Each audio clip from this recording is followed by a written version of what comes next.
My name's Amy from Anchor Cars, and today I'm going to be taking you through this vehicle. If you do have any questions following on from the video, please don't hesitate to give us a call on the number shown above, and our salesman will be more than happy to go through those with you.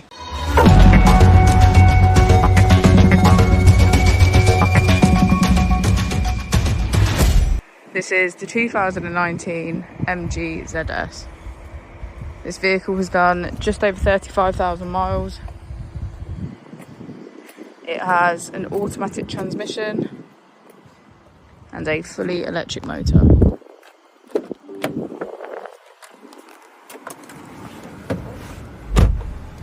On the steering wheel we have features such as voice control and cruise control.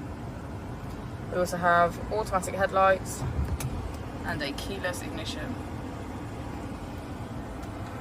On the touchscreen we have main features such as radio and media, navigation, and Apple and Android CarPlay.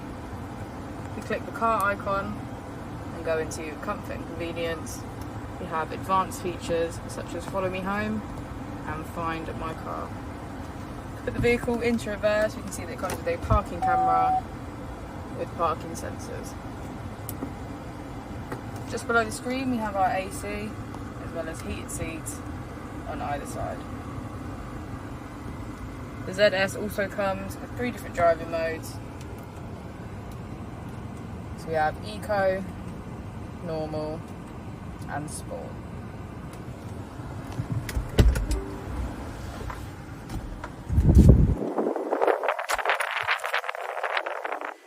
As we go into the back of the vehicle, we can see that it has a full leather, black interior. You get a good view of the panoramic roof. Thank you for watching the video. Our opening hours are Monday to Friday 9 till 6, Saturday 9 till 5 and Sunday 10 till 4. I'll also be displaying our contact details on the screen for you now.